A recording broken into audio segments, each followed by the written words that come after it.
Hey guys, sorry for ending the last video like that. Had a little bit of problem with my phone or whatever. But getting back into where I was, like I was saying, I just started having a lot more problems.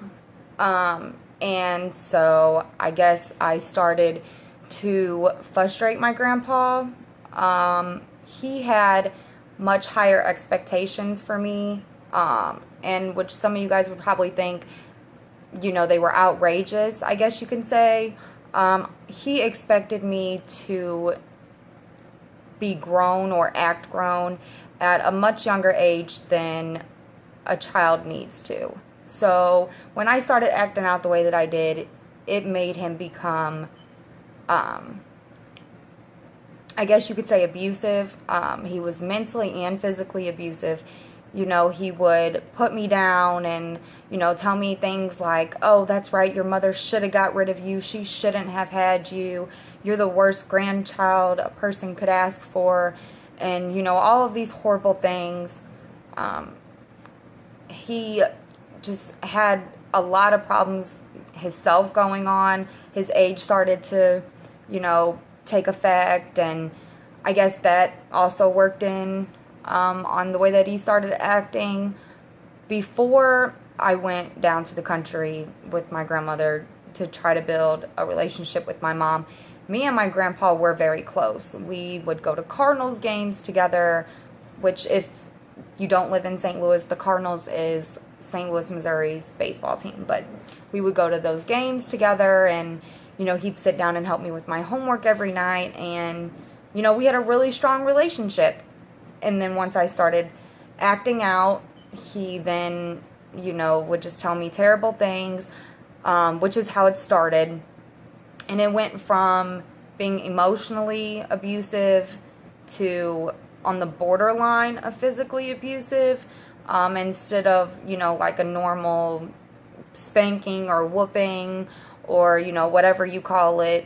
He would use a belt or use a hanger or, use not like a switch, but an actual stick, And it went from there to then being like punched in the chest and smacked in the face and choked and thrown down the steps. And he threw me off the front porch one time. And, it started getting out of hand.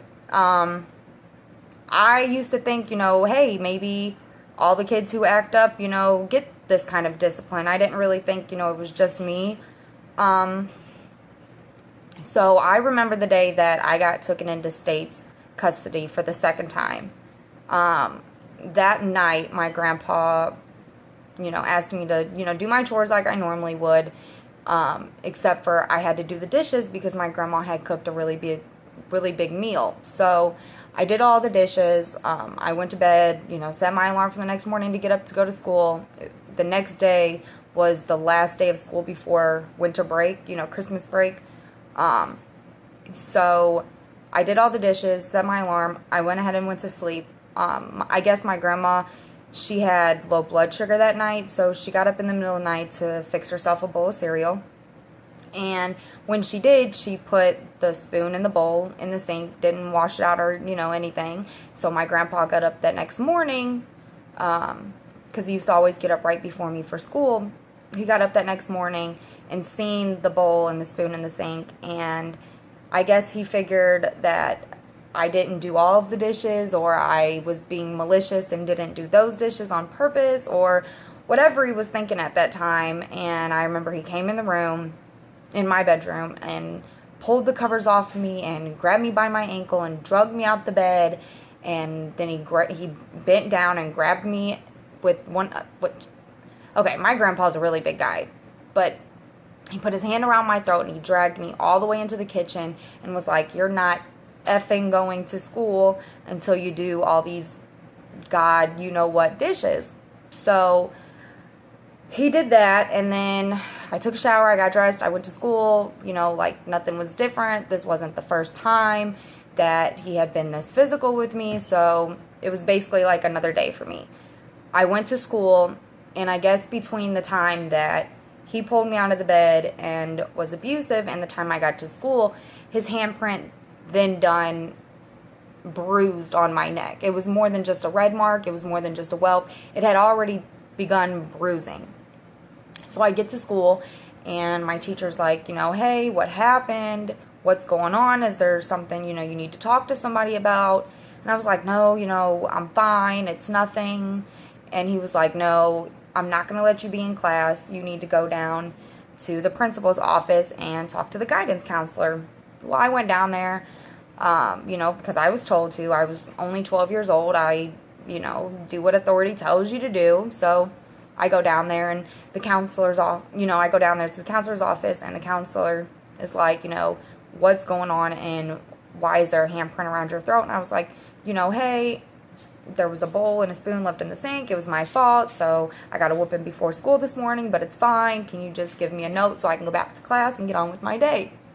Well, the counselor didn't tell me what her plans were going to be or whether she was going to do something about it or not. And now that I'm older, I look back and I see why she didn't tell me anything, because I probably would have acted a lot different than what I did.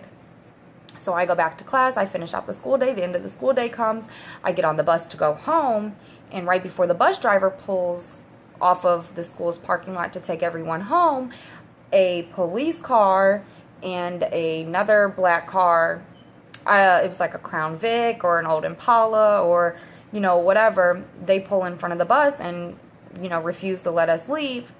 Well, the DFS worker and 2 St. Louis City police officers, walked over to the bus doors. The bus driver opened the door, and they said, does Lorena Coleman, because my maiden last name is Coleman, they said, does she ride this bus? And the bus driver was like, yeah, she's sitting back just a couple rows, because I used to always sit in the middle of the bus.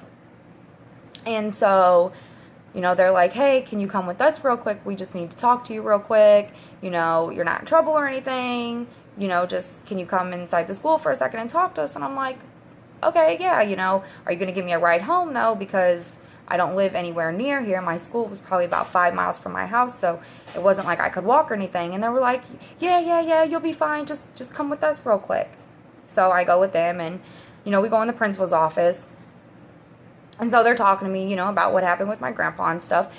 And so they then placed me into a group home. And from there, that group home, I ran away from a few times. I hated it. It was terrible. The people that worked there were just extremely, extremely mean to us. They would let the older girls, beat up on the younger kids, and it was terrible. It was the worst group home that I was in. So I talked to my DFS worker, my caseworker, and she put me in a different group home. And from there, I bounced around for probably 4 or 5 different group homes until a foster family became available, which was about a year and a half later. So at this point, I'm 13 and a half, going on 14. And, they still, even though you're in a group home, they have either schools at the group home or the group home goes to school, whichever school's in that area. So I had completed the 7th grade. I tested gifted, so I skipped the 8th grade. So I went from 7th grade right into high school. So at 13, I was already a freshman in high school. So I'm living my best life. It's my freshman year. Everything's going great. And so we go to court, and, it comes a time where it's like, hey, she's done this much time. My grandfather had went through counseling at this point, and they're like, do you want to take her back in? And if so, these are the things that you need to do, and et cetera, et cetera. Well, the judge decided that my grandmother and grandfather was too old to raise a teenager. He figured that, they wouldn't be able to or whatever, so they kept me in state's custody. And they told me that at 17, I could emancipate out if I had, like my own job and my own place, and, basically that I was on my own. Well, at 16, I ran away from a foster home. I absolutely hated it. I did not like it. I got, caught up in some dumb stuff, ended up being charged as an adult, went to jail for a while, got out of jail when I was 17. I did 9 months in Morgan County Prison. So, boom, got out. Then once I got out, you know, I got me a real job. I, you know, wasn't hanging with all the bad people that I was hanging with before I got locked up. I basically learned my lesson at that point, you know, what kind of company to keep and et cetera, et cetera. So I got out of jail, got my own place, was working 2 jobs. Everything was going great. I met my husband, which is my husband currently. Met him, you know, we got our own place, et cetera, et cetera. Life's been good for the past 8 years, okay? I haven't had any contact with my biological mother. We've, you know, me and my grandparents have worked things out. Me and my grandfather still, you know, we don't really talk. And now that I'm older, I see what he was doing to me when I was a child wasn't right. And now that I can understand how wrong it is and exactly what was going on, we've never been able to get our bond back that we had. You know, if I see him, it's pretty much like, hey, Papa, and then that's it. Like, we don't really sit and talk and have conversation or anything. But me and my grandmother is still just as close as we've always been. But yeah, like I said, I haven't had any communication with my mother at all whatsoever in the past 8 years. So she decides to call me probably about 2 months ago. No, she doesn't call me. She calls my grandma about 2 months ago. And she's like, hey, I've been living with this lie for 24 years. Remind you, I am 24. I'll be 25 in November. But she's like, hey, I've been living with this lie for 24 years. I don't really know how to explain it. I don't want to hurt anybody's feelings, but I just have to tell the truth. So, of course, my grandma's like, what? You know, what's going on? And she's like, she keeps hinting things at my grandma, but she won't really tell her. She's like, it'd be life-changing for Lorena and et cetera, et cetera. Can you please give her my number and tell her to call me today? She has to know today. I can't keep this on my chest anymore. You know, I feel horrible. Basically tries to put this pity party for herself behind what's really going on. So my grandma calls me and she tells me what she says, and she's like, here's her number. Just call her. And if I would have known 2 months ago what I know now, and how things would be now, even though it's only been 2 months, and maybe I shouldn't be looking at the things that's going on the way that I am. But if I would have known 2 months ago that I'd be in this predicament that I'm in today, then I would have never called her. But anyways, back to my story. So I called her, and I'm like, what's going on? You know, we haven't talked in years, but whatever it is, let's put the past behind us and let's, you know, figure this out like 2 adults. You know, I'm not a child anymore, so basically let's leave the petty shit behind us. And so she's like, you're never going to forgive me. You're going to hate me for the rest of your life more than what you already do.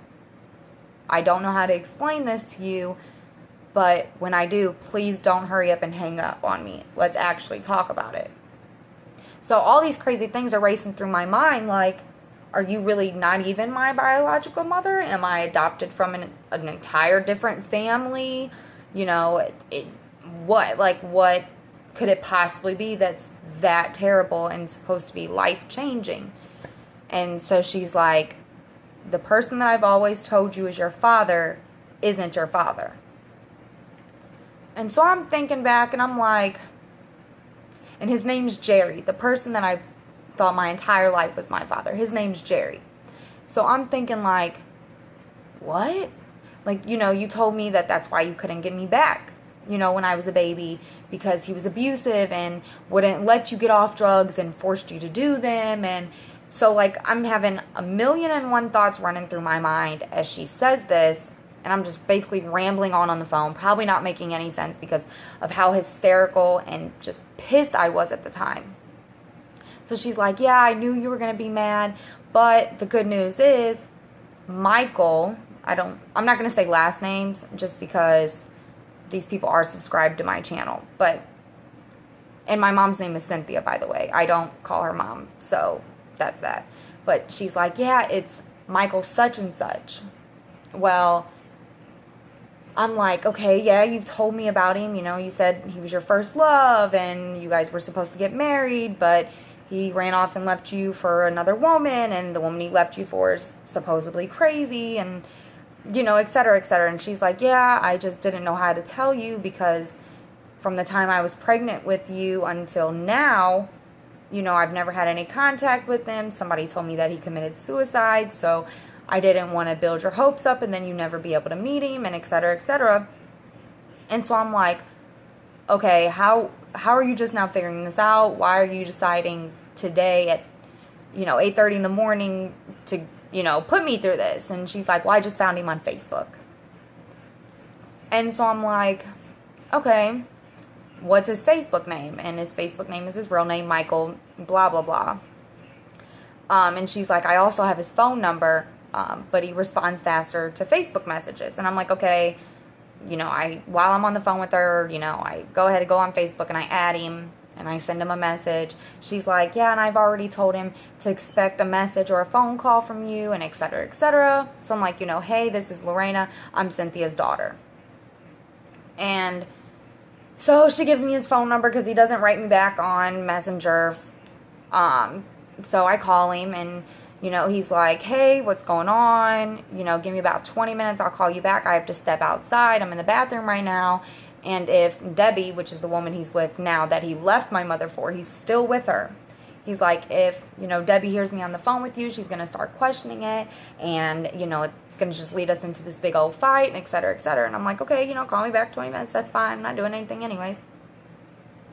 So while I'm waiting on his phone call, I call my grandma and I'm like, can you believe this shit? Like, this is what's going on, which my grandma's hip, okay? So she cusses and she's hip. So, we're best friends. So, I'm on the phone. I'm like, what the hell is she thinking? I'm pissed. So as I'm on the phone with her, Michael calls, and it's been probably about 45 minutes at this point.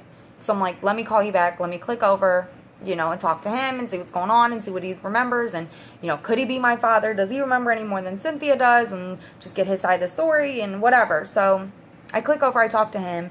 And as I'm talking to him, I'm like, what is the chances of you being my father? When is the last time you and my mother slept together? And, what is she not telling me that you can fill me in on? And he's like, well, I don't remember the exact day that we slept, the last time we slept together, it was almost 25 years ago, et cetera, et cetera. He was like, I remember it was sometime in February and you were born in November. The day that we broke up, your mother said, I'm pregnant with your child. How are you going to leave me for another woman, et cetera, et cetera. And that was the last time that I had ever talked to her, was that day. I moved out here with Debbie, which is who I'm married to now, and he's in Arkansas and I'm in Missouri. And I guess he's been living out there this entire time. And so I'm like, okay, so you remember her saying, I'm pregnant with your child? And he's like, yeah. And he was like, it does kind of add up because it was about 9 months before you were born. And I'm like, okay, but do you know what happened between her and Jerry? And he's like, yeah, she was with Jerry and I was with Debbie, but we were cheating on our spouses with each other. And I'm like, okay, so basically, this is a big shit fest, and nobody decided to either keep their legs closed or stop sleeping with multiple people. And, so this is on you guys to work out. I'll take the DNA test, but don't think that I'm going to pay for you to get down here, and et cetera, et cetera. And he's like, oh, no, I got it handled. I have some money saved up and I'll use that and I'll come down there. And so I'm like, okay, cool. So me and my mom, she calls me a few days later and she's like, how do you feel about the situation? Are you pissed at me? Do you hate me still? Or are you happy, to tell the truth? Did I do the right thing? And I'm like, okay, you might have done the right thing, but you waited a long time. And then if we're going off of the story that you don't know what happened to him and you didn't talk to him, that's understandable. But at the same time, you made up a lot of stories that happened and a lot of excuses and basically a whole bunch of bullshit as to why she didn't raise me and, why I had to go through all the things that I had to go through when I was younger. And so she's like, you have no right to be mad at me because I could have let you live your entire life not knowing. And which Cynthia subscribed to my channel, you guys, okay?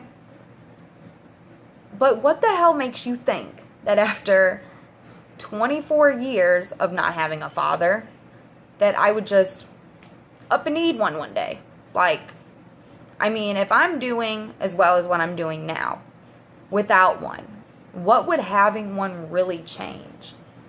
Especially because if he is my father, look at how much he's missed. You know, he didn't get to see me crawl and talk and walk and go to school and, you know, daddy-daughter dances and all that other horse shit that people do.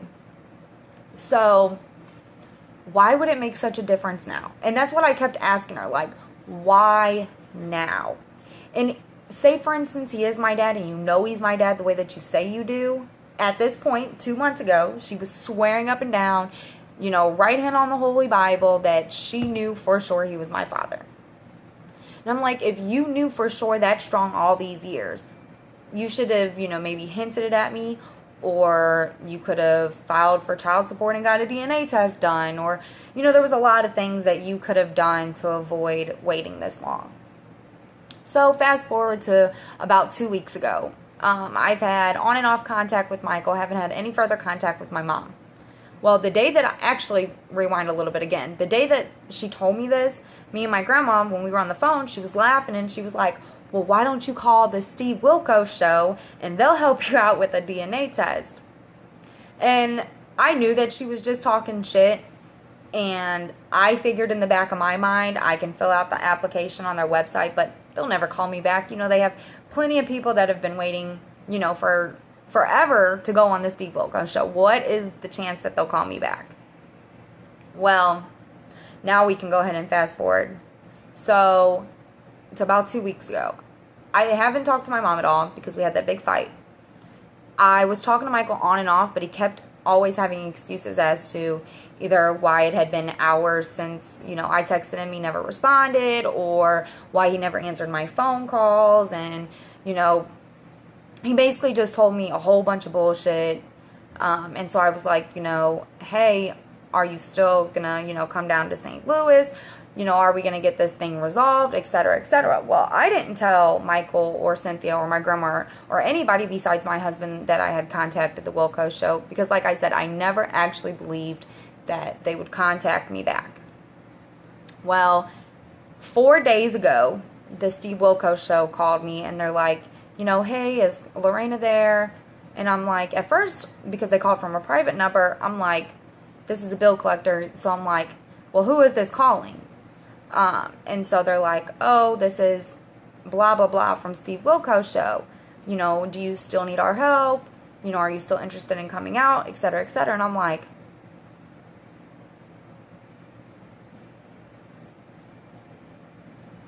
y'all called me back.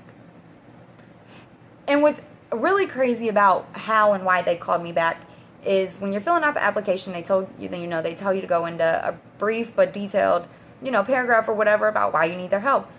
I didn't put anything between how shitty Cynthia is. I basically put, my mom lied to me about who my dad was. Another guy's popped in the picture. I need help. Is he my dad? Can we do a DNA test? And so as I'm on the phone with the guy, he's like, yeah, you know, go ahead and, you know, tell me what you want to tell me. And I basically told him exactly what, you know, I've just sat here and told you guys. And he's like, you know, you're a perfect candidate. You, Cynthia, and Michael should all come on the show. You know, we'll do X, Y, and Z for you, et cetera, et cetera. And I'm like, I'm down. You know, like, why not? I don't have anything that I'm worried about coming out. I can take all the lie detector tests in the world. You know, I don't have like any deep dark secrets. I'm not going to hold anything back. What happens on the Steve Wilkos show is it's going to be real. You know, it's not going to be people, you know, acting or whatever. You know, like, I have real crazy ass trauma with my mom and with this dad situation, so let's do it. And they're like, okay, give me Michael and Cynthia's information and I'll get in contact with them and make sure that they want to do it as well. And I'm like, I'm thinking to myself, I'm like, Cynthia is an attention freak. Like, she makes up the craziest shit in the world to make people feel sorry for her or to sit and have a conversation with her or whatever. I mean, it's gone to the point where now she currently lies and says that she, and I know it's not funny, but if you were in my shoes and you've dealt with this shit for as long as I have, you begin to not let it affect you so much as what it used to and just kind of laugh at her and her fucking misery. But anyways, she now lies and says she has stage 4 cancer, and she has leukemia, and she has to go through chemo, and she has, some disease with her spine and it deteriorating, and just, she makes up so much shit. Like, I think day before yesterday's lie was she now has seizures that last 45 minutes. Like, I don't know if she thinks she's talking to an idiot or what, but I guess she does. But anyways, so I'm like, this will be the perfect opportunity for her to get a little coin in her pocket and get all the attention that she could ever want or need. I mean, you will be on TV for millions of people to watch your bullshit. Then not to mention all the shares from clips, on YouTube or Facebook or Instagram or whatever. And I'm like, this is your perfect platform, honey. Like, you wanted to be an actress. You want all the attention in the world. Here you go. So I give the guy both their information. And he's like, okay, I'll call Michael first in about an hour, and then I'll call Cynthia about an hour after that. You can give them a heads up so they know to answer for me. Excuse me. So as soon as I get off the phone with him, I call Michael, and I'm like, hey, this is what's going on. To be honest, I'm sorry I didn't tell you in the beginning that I had contacted the show, but I didn't know that they would actually, pick it up or even want us on there, or if my drama was hot enough tea or, whatever. And he's like, yeah, I'll go, neither one of us will then have to pay for a DNA test. Things would be easier on us. At least we'll know for sure then what's what. He's like, I don't have anything to hide, so, I'm not worried about whatever Steve asked me. And I'm like, okay, cool. Like, they're getting ready to call you in a little while. Make sure you answer the phone. He's like, okay. So then I call my grandmother, because Cynthia, of course, is petty and acts like we're children. So she has my number blocked. So I call my grandma, and I'm like, tell Cynthia to call me right now. And she's like, well, she's going to ask me why, so what should I say? And I'm like, I don't know, make up some shit that I got some kind of check and it's hers or some shit, because Cynthia is very money hungry. So she calls her, and I guess she didn't have to tell her anything. So Cynthia calls me, and I'm like, hey, I know we're going through a fight right now. Let's not be petty for at least the first 30 seconds of this conversation so I can tell you what's going on. And she's like, what kind of shit is it now? And I'm like, okay, strike one, you're already being petty as fuck. But anyways, this is what's going on. They're going to contact you. And so, of course, she starts in with, I'm not going. I don't want America to know all the shit that I've been through. I shouldn't have to go on there. I told you that I know for sure he's your father. And I'm like, but how do I know for sure? What have you ever done to prove that you're going to tell the truth? Or you are telling the truth? Like, I barely even know you, much less to know, whether I should believe you in this kind of situation. And she's like, well, let me talk to Ronnie, which is the guy that she's with now, my youngest brother's father. She's like, well, let me talk to him and see how he feels. I'll call you back. And I'm like, okay. So while I was waiting on her to call me back, the show called me again, and they're like, hey, Michael's on board. Let's do this. We just have to talk to Cynthia. Have you talked to her? What do you think she's going to say? Et cetera, et cetera. And I'm like, she said she was going to have to talk to the guy she's with now, but she doesn't want all of her information being publicly aired.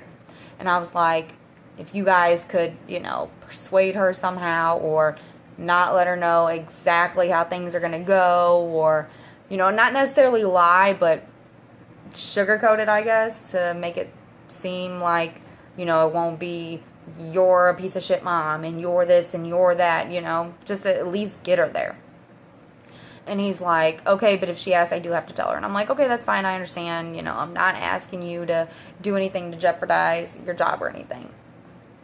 So, I guess he talks to her before she calls me back, and she tells him, I don't want people to think that I'm a hoe because I don't know who my daughter's dad is. And all I know is she's going to be starting a bunch of crap, and she's going to want to fight me, and just starts going on and on and on. And I guess she's crying / screaming on the phone to the guy, basically snitching on herself, saying, I know I didn't fight for her when she was a baby, but blah, blah, blah. Just basically going on and on and on. Snitching on herself. For real. Like, If you wouldn't have said shit, he wouldn't know. Like, he's not a fortune teller. You know what I'm saying? So he calls me back. He's like, yeah, Cynthia's not on board with it. And, you know, we're not going to do it unless she comes, because then there would be no drama behind it. It'd be like, you're the father, you're not the father, that's it. So I'm like, okay, give her a day or two. Let her think about it. You know, she's money hungry as hell. So I know she needs, you know, whatever the hell. And so he's like, okay, cool. I'll call her back tomorrow. If she says no again, then I'll call her back the next day. But 3 strikes you're out. I'm not going to beg her. And I'm like, okay, I understand. You know, thank you for your time. Thank you for this opportunity. Even if she does say no, I appreciate that somebody reached out and wanted to help. So she calls me the next morning and she's like, yeah, they just called me again. Why are they steady calling my phone? You got them motherfuckers calling my phone. Okay, I might have them calling your phone, but I didn't force them to call your phone. Like, I don't have a gun to these people's head, like, call her phone or else. Like, they're still making the decision to call you, not me. Get off my line with this bullshit. And so she starts in a bunch of other shit with me. And then she decides to snitch on herself to me by saying, it's not my fault, I don't know who your dad is. And I'm thinking, like, 2 months ago, you said that you knew for sure who my father was. But now it's not my fault, I don't know who your dad is.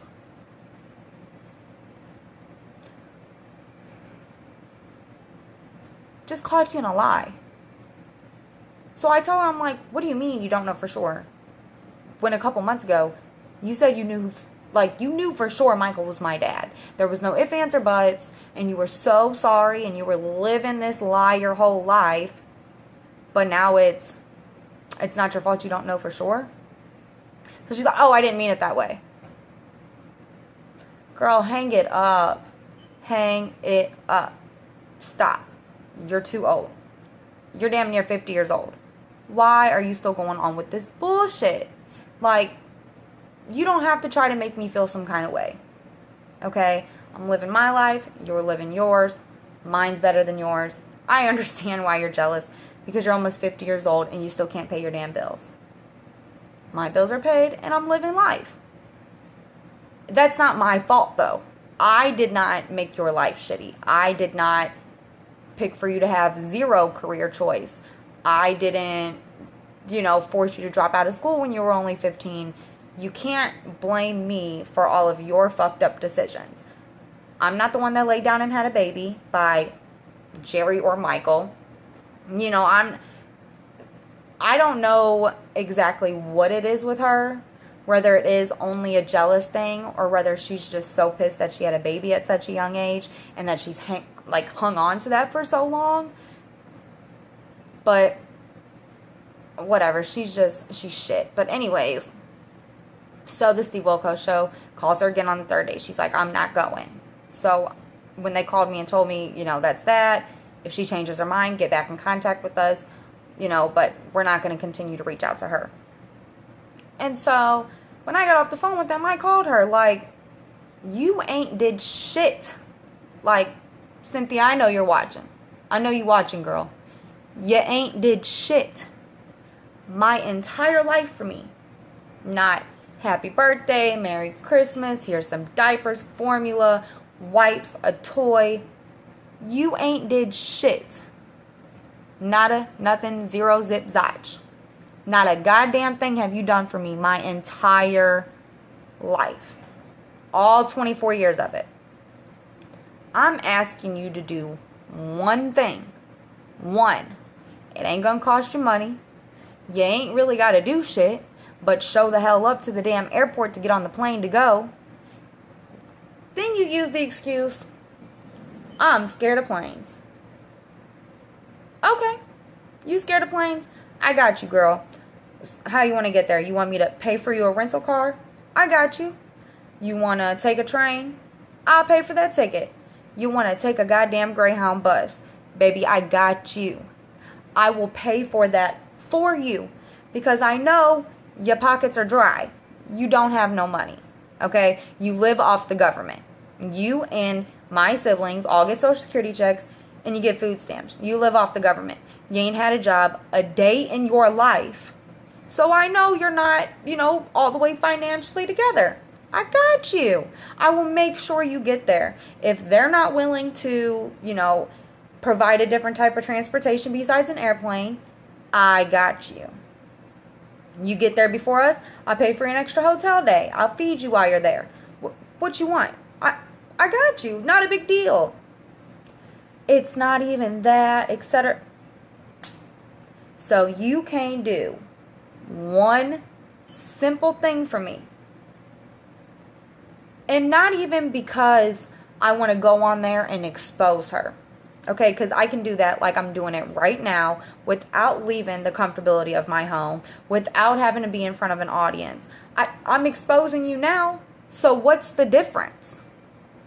What is the difference between me going on here and letting everyone know the way that you really are, and going on a show and everybody finding out the same thing? What, because you're not taking a lie detector test for my channel? Girl, we know you lie about everything. Everything. If I asked you what color socks you got on, you'd say blue even if they're pink. You lie about everything. But you can't do this one thing for me.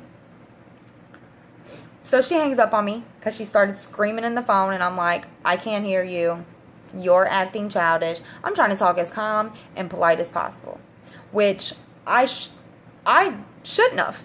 I had every right in the world to be acting the way that she was, calling her all kinds of bitches and hoes and everything else.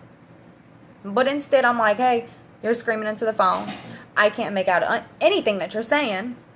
Can you calm down and talk? And she's like, I don't have to take this. Click. Reblocks my number. I'm like, okay. So this is how we're going to do this. Now, this was just a couple days ago. So I decided last night to finally be as petty and as ignorant and as real. No, because she's not real. I decided to be me and get answers for myself and finally stick up for myself and put myself before everyone else and what their feelings are and what they don't want to get exposed and etc., etc. So I contacted paternity court, which is basically at any age you can get a DNA test done by the courts, and once you get, once you're told that you have to show up to court for a DNA test, whether you're one of the parents, the child, a grandparent, a relative of the deceased in question, whatever, you got to show up. So I decided last night to file for a DNA test between me and Michael. And it's mandatory that the other parent be there. So Cynthia and Michael now have to show up to court, which they will get, like the paper in the mail and stuff like that, saying, hey, this is the day that you have to be there, and we can pay for you to come, we'll pay for your transportation and your hotel stay and et cetera and et cetera. But if you do not show up, a warrant for your arrest in whatever state you're in will be issued. And that's that. So, and I ain't even got the chance to tell her yet. I haven't told her or Michael that this is what it is. I threatened Michael with this, but I guess, he thought that I was just talking crap and I wasn't about my word and I wasn't going to do exactly what I said I was going to do. But, hello, motherfucker, yes, I am. Because he has now changed his mind not to go on the damn Steve Wilkos show because she convinced him not to. But would I be wrong if I got in contact with Debbie, Michael's wife, and let them know what they're plotting and what they've been talking about? Would that be wrong of me? Or should I just go ahead and be like, fuck it, and be on just as petty as the level as these 50-fucking-year-old people are? So basically, all of you guys have asked me to answer those two questions. Why do me and my biological mother stand where we stand and where are we at now? So right now, we are waiting for a court date. because they are going to get summons to court. It's going to be mandatory for them to show up, Cynthia and Michael, and if they don't, and warrant will be issued for both of their arrests or one of their arrests, whoever don't show up. And I'm pretty sure Michael will show up because I'm pretty sure, he doesn't want to get in trouble by the law. So I'm not really worried about him showing up. It's Cynthia. I guess she thinks that it's going to be some kind of joke. Cynthia, I know you're watching. I know you are. You think that it's going to be a joke. Okay. Have that warrant, baby. You have that warrant. And think I don't know your address. And think that I will not be petty enough to call the police and say that there is a disturbance at your address. So when they show up and ask for your name and type it into their system, that you won't go to jail for your warrant. And what's really sad about all of this and this entire situation is I should have not had to do this. I really shouldn't. I shouldn't have to be posting these videos on Facebook on YouTube talking about this. I shouldn't. She should have jumped right to. This should have been her suggestion to get a DNA test done and to figure this out once and for all. Not me. I shouldn't have to act like the parent in every situation I've ever had with her. I feel like I have to hold her hand through any and everything we've ever had to go through. And it should have been the other way around. But you want to make things difficult. You want to tell me that you should have aborted me when you had the money to do it. And you want to tell me you're glad that, you didn't have to raise me or be a part of my life or watch me grow up because, I'm just such a horrible person apparently. Then I'm going to be as petty as you are. And I will see you in court. And that's just that. So for everybody asking what's been going on, what happened in the past to put us where we are now, that's pretty much that. And, like I just stated, she is subscribed to my channel. I'm sure she's watching this video.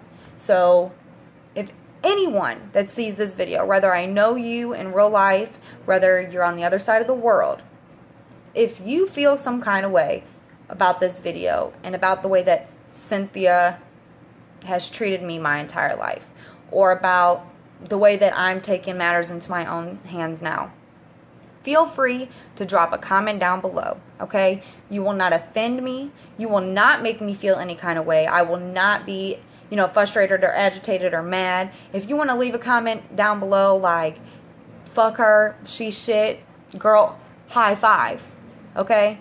So however you feel, if you feel any kind of way, if you want to put your 2 cents in, feel free, okay? Please do. Please.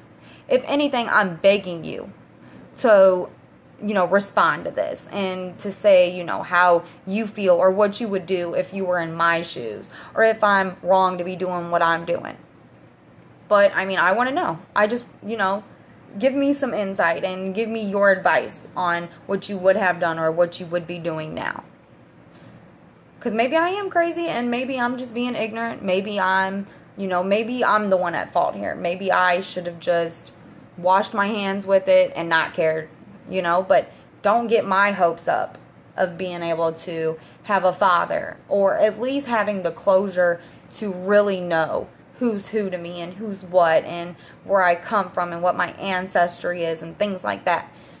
Don't open up that first page in that book unless you're ready to finish it and be able to close it properly. And that's just how I feel. That's just me being honest. So go ahead, drop a comment down below. Please smash the thumbs up button on this video for me. You have no idea how much I appreciate when you guys do. Share this video, get the word out, help me make this go viral. Hopefully I go viral enough to where Cynthia change her mind and go on the Steve Wilkos show before I have to summons her to go to paternity court. So smash that thumbs up button. Don't forget to subscribe to my channel before you leave. I love you guys. I'm out, and I'll be back with another one soon.